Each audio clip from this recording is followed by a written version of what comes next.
Hello PGCT aspirants, this is Chetan, PGCT MBA MCA related ಪ್ರತಿ ದಿವಸ 2 important ಕ್ವಶನ್ಸ್ಗಳನ್ನ discuss ಮಾಡ್ತಾ ಇದ್ದೀನಿ. ಇದು ನಿಮ್ಮ ಅಪ್ಕಮಿಂಗ್ PGCT ಎಕ್ಸಾಮ್ಸ್ಗೆ ಡೆಫಿನೆಟ್ಲಿ ಹೆಲ್ಪ್ ಆಗುತ್ತೆ. ಪ್ರತಿ ದಿವಸ ಒಂದು ವಿಡಿಯೋಸ್ನ ವಾಚ್ ಮಾಡ್ತಾ ಹೋಗಿ, ಹಾಗೂ ನಿಮ್ಮ ಫ್ರೆಂಡ್ಸ್ಗೆ ಶೇರ್ ಮಾಡಿ. ಇವತ್ತಿನ ಮೊದಲನೇ ಕ್ವಶನ್ ನ ಡಿಸ್ಕಸ್ ಮಾಡ್ತಾ ಇದ್ದೀನಿ. ನೋಡಿ, first question is related to percentage including mensuration concept ಇದೆ. ಈಸಿಲಿ ಸಾಲ್ವ್ ಮಾಡ್ಬೋದು. ನೋಡಿ, ಫಸ್ಟ್ ನಿಮ್ಗೆ ಪರ್ಸೆಂಟೇಜ್ ಅಲ್ಲಿ ಈ ಕಾನ್ಸೆಪ್ಟ್ ಗೊತ್ತಿರಬೇಕು. ಅಂದ್ರೆ ಈ ಪರ್ಸೆಂಟೇಜ್ ಆಫ್ ಇನ್ಕ್ರೀಸ್ ಅಂದ್ರೆ ಹೇಗೆ ವರ್ಕ್ ಆಗುತ್ತೆ, ಹೇಗೆ ಕ್ಯಾಲ್ಕುಲೇಟ್ ಮಾಡೋದು ನೋಡಿ. So initial value, let us take ಒಂದು ಎಕ್ಸಾಂಪಲ್, 40 ಇದೆ ಅಂತ ಅನ್ಕೊಳ್ಳೋಣ. ಫೈನಲ್ ವ್ಯಾಲ್ಯೂ 50 ಆಗಿದೆ. ಎಷ್ಟು ಪರ್ಸೆಂಟೇಜ್ ಇನ್ಕ್ರೀಸ್ ಆಗಿದೆ ಅಂದ್ರೆ 10 ಇನ್ಕ್ರೀಸ್ ಆಗಿದೆ ಅಂದ ತಕ್ಷಣ 10% ಅಲ್ಲ, 10 ಇನ್ಕ್ರೀಸ್ ಆಗಿದೆ ಫ್ರಮ್ 40, 40ರಿಂದ 10 ಜಾಸ್ತಿ ಆಗಿದೆ. 40 ಇಂದ 10 ಇನ್ಕ್ರೀಸ್ ಆಗಿದೆ. ಅದು ಎಷ್ಟು ಪರ್ಸೆಂಟೇಜ್ ಅಂದ್ರೆ ಇಂಟು 100. ಇದನ್ನ ಕ್ಯಾಲ್ಕುಲೇಟ್ ಮಾಡಿದ್ರೆ ಎಷ್ಟು ಪರ್ಸೆಂಟೇಜ್ ಅಂತ ಗೊತ್ತಾಗುತ್ತೆ. 10 one time, 10 4 times, 4 one time, 4 25 times, 25% increase ಆಗಿದೆ ಅಂತ ಹೇಳ್ಬೋದು. ಒಂದ್ ಪಾಯಿಂಟ್ ನೆನ್ಪಿಟ್ಕೋಬೇಕು, ಪರ್ಸೆಂಟೇಜ್ ಆಫ್ ಇನ್ಕ್ರೀಸ್ ಬೇಕು ಅಂದ್ರೆ ಎಷ್ಟು ಇನ್ಕ್ರೀಸ್ ಆಗಿದೆ ಅದನ್ನ ಬರ್ಕೊಂಡು ಡಿವಿಷನ್ ಇನಿಷಿಯಲ್ ವ್ಯಾಲ್ಯೂ ಯಾವ್ದ್ರಿಂದ ಇನ್ಕ್ರೀಸ್ ಆಗಿದೆ ನೋಡ್ಕೋಬೇಕು, ಇಂಟು 100 ಮಾಡಿದ್ರೆ ಪರ್ಸೆಂಟೇಜ್ ಆಫ್ ಇನ್ಕ್ರೀಸ್ ಸಿಗುತ್ತೆ. ಈ ಪಾಯಿಂಟ್ ಫಸ್ಟ್ ಕ್ಲಿಯರ್ ಇರಬೇಕು. ನೆಕ್ಸ್ಟ್ ಈ ಪ್ರಾಬ್ಲಮ್ ನ ಈಸಿಲಿ ಸಾಲ್ವ್ ಮಾಡಬಹುದು. ಪ್ರಾಬ್ಲಮ್ ಅಲ್ಲಿ ಏನ್ ಹೇಳಿದ್ದಾರೆ ಅಂದ್ರೆ, the percentage of increase in the area of rectangle each sides is increased by 20% ಅಂತ ಹೇಳ್ತಿದ್ದಾರೆ. ಲೆಟ್ ಅಸ್ ಟೇಕ್ ಯಾವ್ದಾದ್ರು ಒಂದು ರೆಕ್ಟಾಂಗಲ್ ನ ತಗೋಣ. ಈ ರೆಕ್ಟಾಂಗಲ್ಗೆ ಲೆಂತ್ ಇರುತ್ತೆ, ಬ್ರೆಡ್ತ್ ಇರುತ್ತೆ.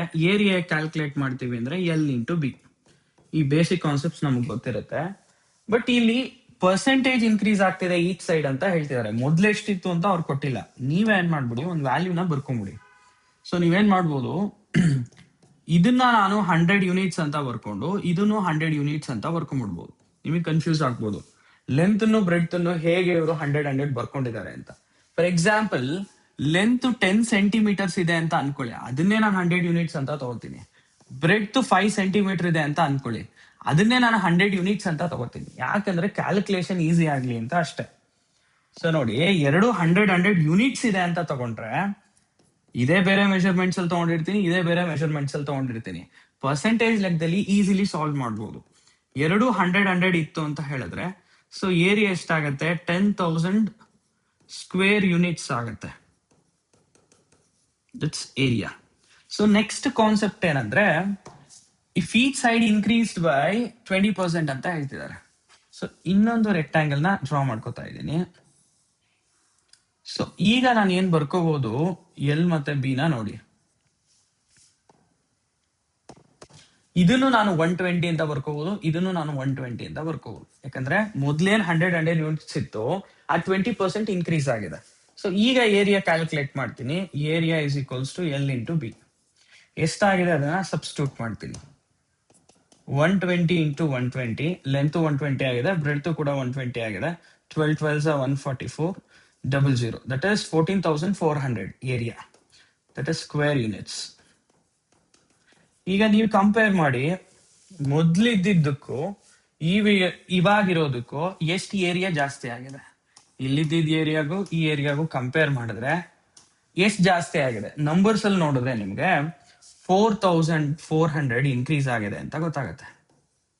ಇದನ್ನ ಪರ್ಸೆಂಟೇಜ್ ಆಫ್ ಇನ್ಕ್ರೀಸ್ ಕಂಡು ಹಿಡಿಬೇಕಾಗತ್ತೆ. ಜಸ್ಟ್ ನಾವು ತಿಳ್ಕೊಂಡಿದ್ದೇವೆ ಪರ್ಸೆಂಟೇಜ್ ಆಫ್ ಇನ್ಕ್ರೀಸ್ ಹೇಗೆ ಕ್ಯಾಲ್ಕುಲೇಟ್ ಮಾಡೋದು. ನೋಡಿ, ಎಷ್ಟು ಇನ್ಕ್ರೀಸ್ ಆಗಿದೆ ಅದನ್ನ ಬರ್ಕೋಬೇಕು. 4,400. ಇನಿಷಿಯಲ್ ವ್ಯಾಲ್ಯೂ ಎಷ್ಟು, ದಟ್ ಇಸ್ 10,000. 10,000 ಇಂದ 4,400 ಇನ್ಕ್ರೀಸ್ ಆಗಿದೆ. ಅದು ಎಷ್ಟು ಪರ್ಸೆಂಟೇಜ್ ಇಂಟು 100. ಇದನ್ನ ಕ್ಯಾಲ್ಕುಲೇಟ್ ಮಾಡಿದ್ರೆ ವಿಲ್ ಗೆಟ್ ಇಟ್. ನೋಡಿ, 0000 ಕ್ಯಾನ್ಸಲ್, ಅಗೈನ್ 0000 ಕ್ಯಾನ್ಸಲ್. 44% ಇನ್ಕ್ರೀಸ್ ಆಗಿದೆ ಅಂತ ಹೇಳ್ಬೋದು. So option C is right answer. ಈ ತರ ಸಾಲ್ವ್ ಮಾಡ್ಬೇಕಾಗತ್ತೆ. I move to next question. So ಈ ಕ್ವಶನ್ ಕಾನ್ಸೆಪ್ಚುಯಲ್ ಇದೆ. The average of 20 numbers is 0. Of them at most how many may be greater than 0 ಅಂತಿದೆ. First point ನಿಮ್ಗೆ ಏನ್ ಗೊತ್ತಿರ್ಬೇಕಂದ್ರೆ, ನೋಡಿ, 0/20 ಇದ್ರ ಆನ್ಸರ್ ಏನು ಅಂದ್ರೆ 0. 0/ಎನಿಥಿಂಗ್ 0. ಯಾಕಂದ್ರೆ 0ನ ನಾನು 20 ಇಂದ ಡಿವೈಡ್ ಮಾಡ್ತಾ ಹೋದ್ರೆ 20 0 ಟೈಮ್ಸ್ 0 ಸಿಕ್ಬಿಡುತ್ತೆ. ಈ ಪಾಯಿಂಟ್ ನಮಗ್ ಫಸ್ಟ್ ಗೊತ್ತಿರ್ಬೇಕು. ಸೆಕೆಂಡ್ ಪಾಯಿಂಟ್ ಏನಂತ ಹೇಳಿದ್ರೆ, ಆವ್ರೇಜ್ ಹೇಗ್ ಕಂಡು ಹಿಡಿತೀವಿ ಅಂದ್ರೆ total some by number of observation. ಈ ಬೇಸಿಕ್ ಪಾಯಿಂಟ್ಸ್ ನಮ್ಗೆ ಗೊತ್ತಿರಬೇಕು. ದ ಆವರೇಜ್ ಆಫ್ 20 ನಂಬರ್ಸ್ ಈ 0 ಅಂತ ಹೇಳ್ತಿದ್ದಾರೆ. ಆವರೇಜ್ 0 ಆಗ್ಬೇಕಂತ ಹೇಳಿದ್ರೆ ಸಮ್ ಏನಾಗ್ಬೇಕಾಗತ್ತೆ, 0 ಆಗ್ಬೇಕಾಗತ್ತೆ. ಈ sum 0 ಆಗ್ಬೇಕಾಗತ್ತೆ 20 numbers. Of them how many may be greater than 0 ಅಂತ ಹೇಳಿದ್ದಾರೆ.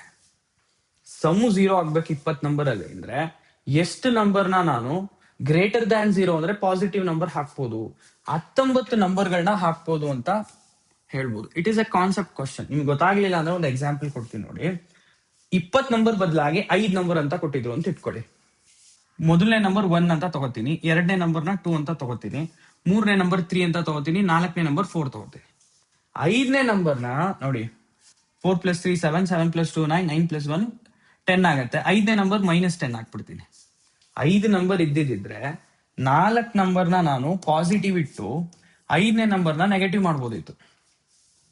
ಸೊ ಇಲ್ಲಿ ಎಷ್ಟು ಕೌಂಟ್ ಬರುತ್ತೋ +10, ಈ ಕಡೆ -10 ಕ್ಯಾನ್ಸಲ್ ಆಗಿ ಏನಾಗ್ಬಿಡೋದು, 0 ಆಗ್ಬಿಡೋದು.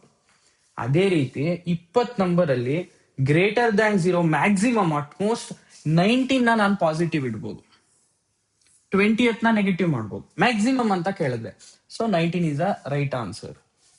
ಈ ತರದ ಕ್ವಶನ್ಗಳು ಡೆಫಿನೆಟ್ಲಿ ನಿಮ್ಮ ಎಕ್ಸಾಮ್ಸ್ ಅಲ್ಲಿ ಬರುತ್ತೆ.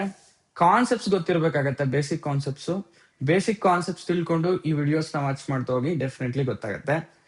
ಈ ವಿಡಿಯೋ ಇಷ್ಟ ಆಗಿದ್ರೆ ಲೈಕ್ ಮಾಡಿ, ನಿಮ್ಮ ಫ್ರೆಂಡ್ಸ್ಗೂ ಶೇರ್ ಮಾಡಿ. Thank you for watching.